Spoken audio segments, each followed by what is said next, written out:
Vous écoutez CIBL 1015.com, la radio citoyenne de Montréal. C'est l'heure de discuter avec Philémon Simon. Comment vas-tu, Philémon? Philémon, oui, tu es là? Oui, je suis là. Ça va bien? Oui, très bien. Oui. Je commencerai en te demandant, tu as peut-être souvent eu la question, Philémon Simon, ça sort d'où? C'est un vrai nom, un nom d'artiste, un mélange des deux? Bah, c'est un vrai nom, là. C'est ton vrai nom. Le Simon avec un C, c'est plutôt rare?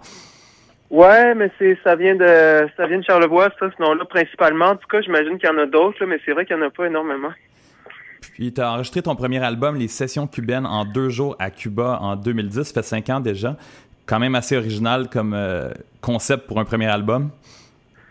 Ouais, en effet. Ben, c'était pas prévu, là. J'imagine que c'est ça qui a fait que c'est devenu, que j'ai pu me permettre de l'originalité aussi, d'ailleurs. Puis ton deuxième album, L'été, est sorti l'an dernier. Mais là, tu as pris ton temps, 4 jours d'enregistrement. Ouais, 5 en fait. À l'été, 5, on a okay. 5 jours d'enregistrement. Puis cet album-là a eu un beau succès. Comment tu as réagi à la suite de cet album-là, à la suite de la sortie? Réagi par rapport à quoi? Par rapport aux critiques, à l'accueil du public des critiques par rapport à cet album-là? Ben, c'est sûr que c'est bon. C'est pas nécessairement toujours facile de faire un deuxième album. Ça dépend comment a été le premier, mais bon, dans la vie, il faut pas trop penser aux critiques au sens où tu essaies de mener un chemin puis de suivre une espèce de quête artistique. Mais c'est sûr que si les gens te suivent, ben ça fait du bien. Fait que oui, j'avais été content de voir que les gens s'étaient pas simplement arrêtés au premier album puis qu'ils s'étaient désintéressés après. Ouais. Et tu suivais dans ton parcours. Ouais. Puis l'an dernier, tu as remporté le prix de la chanson Félix Leclerc durant les Franco. Et dans la catégorie, il y avait avec toi les Sœurs Boulay, Alex Nevsky, Patrice Michaud, Claude Pelgag et j'en passe. C'est assez impressionnant comme gang avec qui être nommé et remporté en plus. Ouais. Félicitations, c'est quand même quelque chose. Merci. Puis, et toi, c'est qui les artistes qui t'inspirent ou qui t'ont inspiré? Oups, je voulais dire dernièrement, là. Ça peut être dernièrement, oui. Parce que, tu sais, comment je fonctionne généralement quand je veux créer, c'est que je m'alimente énormément. Fait qu'il y a toutes sortes de choses que je consomme à ce moment-là. Là, c'est pas ce temps-ci, curieusement. Bon, j'ai écouté un peu des ouvertures de Rossini. C'est de la musique, si on veut, classique, mais il y a quelque chose de bien pop là-dedans, puis bien intéressant que j'aime. Fait que là, j'étais un peu là-dessus, puis un peu sur le Beethoven. Mettons que je suis plus dans la musique qu'on dit classique, là. Mais sinon, je sais pas, dans ce qui est pop, à vrai dire, là, je réécoutais les disques d'Amy Winehouse, là, parce que je me disais qu'elle chantait pas mal bien. Mais ça ressemble à ça, puis là, dans une semaine, ça va être autre chose, j'imagine. Là. Tellement d'accord, mais c'est sûr que ça change tout le temps. As-tu vu le documentaire sur Amy?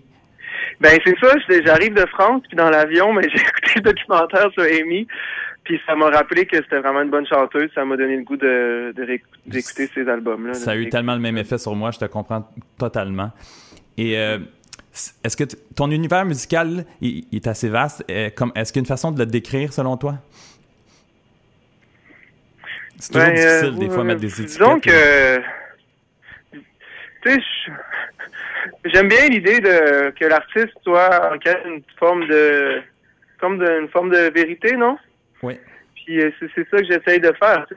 J'essaie d'être le plus honnête possible par rapport à ce que je découvre, puis ensuite le dire de la plus belle façon possible. Mais tout ça reste assez incertain. Là.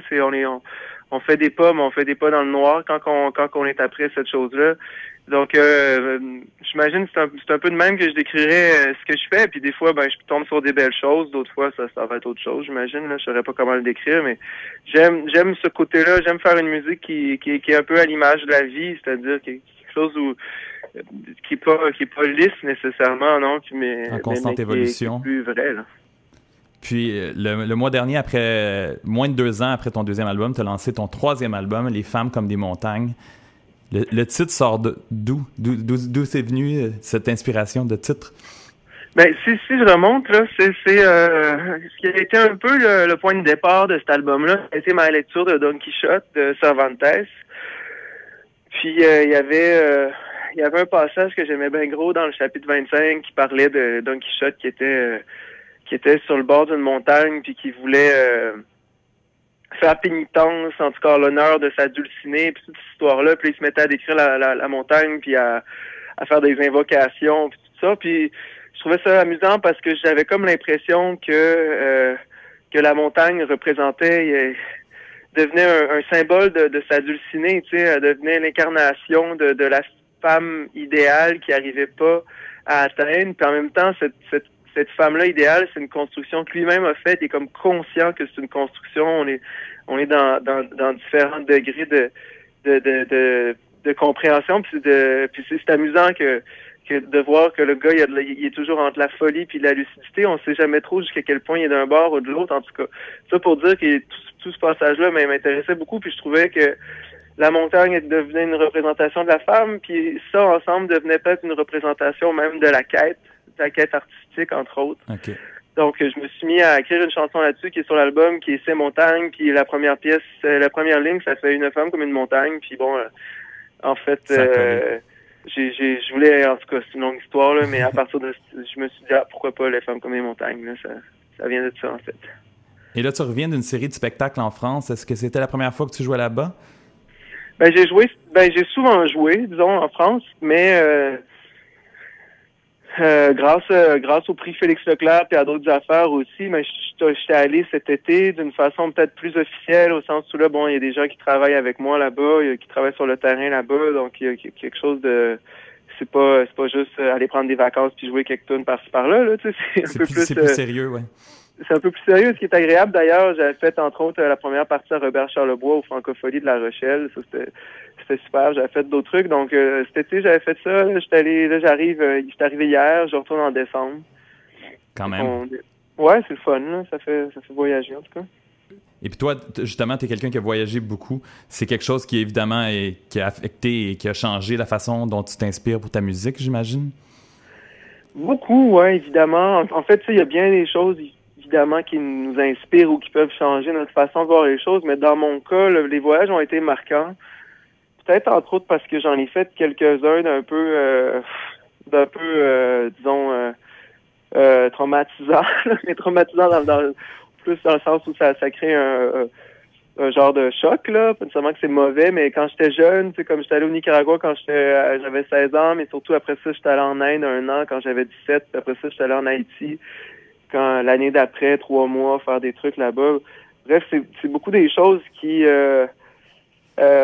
c'est des pays qui sont souvent tellement différents, puis particulièrement l'Inde, que ça t'oblige à repenser ta façon de voir les choses, repenser ta façon de voir de faire ta vie aussi, parce qu'on grandit dans une certaine façon de faire, puis on s'imagine que c'est plus ou moins ça la façon de faire, tu sais, puis qu'après ça, bon, on peut, dans les détails, changer des choses.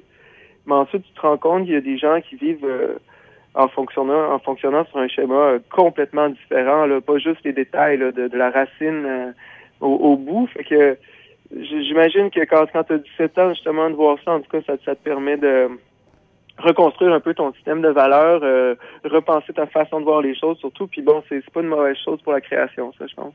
C'est certain. Des grandes expériences de vie, là, on parle pas d'une semaine en voyage. Là, c'est vraiment... tu vas vivre là-bas pendant une certaine période de temps. Et là... C'est ça, ouais.